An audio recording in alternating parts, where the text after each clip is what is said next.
everyone, so this is my review of American Horror Story Apocalypse, episode 6, called Return to Murder House. And essentially what this episode is about is that while looking into Michael Langdon's past, Madison and Behold discover some very drastic secrets about their next Supreme.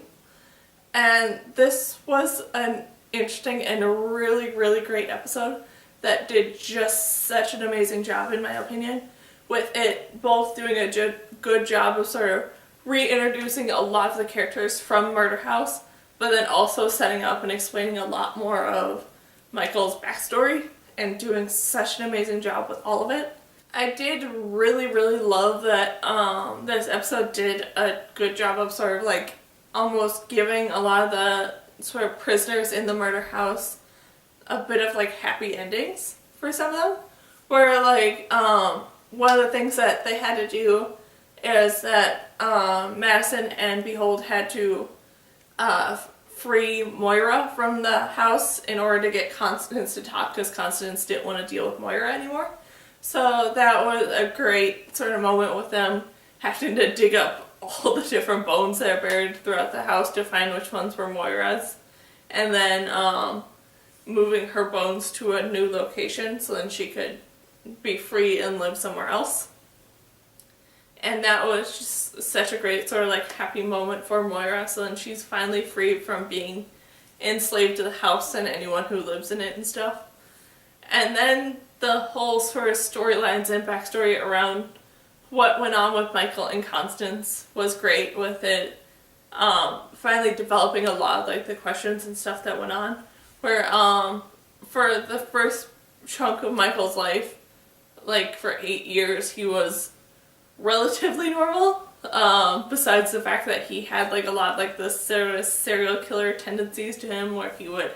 go and like kill small animals and then eventually graduate to bigger animals and stuff, and present them as like presents and stuff to Constance, and how he eventually started to go and start to kill people and stuff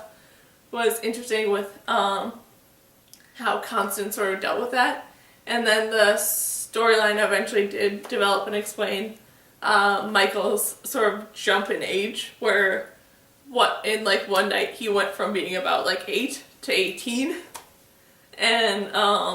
that was sort of like a major straw for Constance, where she had this boy who was killing pretty much anyone he didn't trust, and how he was all of a sudden like a grown man and all this different stuff that Constance couldn't explain, and that scared her enough that she finally went and killed herself.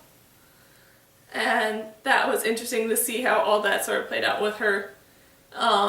finally being free to be with the rest of her family in the murder house, but also being terrified to be anywhere near Michael. And I did also love how Michael sort of then became accustomed to all the ghosts in Murder House, where he and Ben sort of went and got to know each other and stuff, and that was some of the happier moments for Michael, was him getting to know Ben, and Ben sort of being there to help out Michael and try and help Michael to become good. And it working for a long time until some events started to happen and stuff that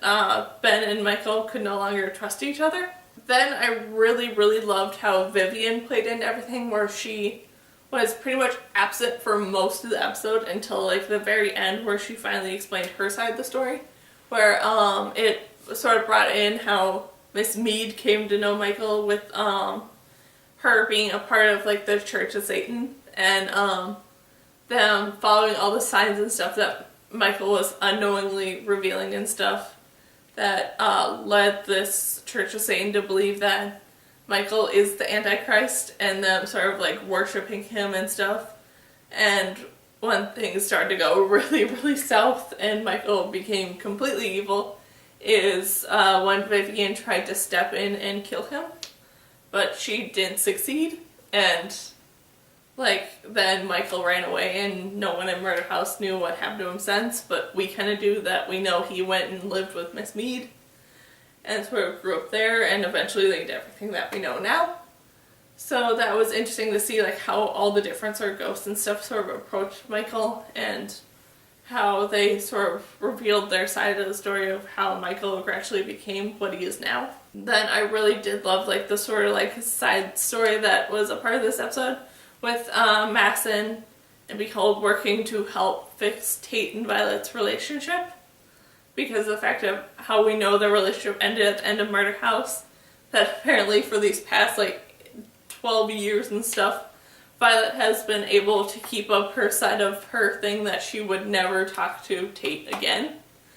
And Tate just dreading all this fact that the one person he wants doesn't want him back. And I just loved how all that played out with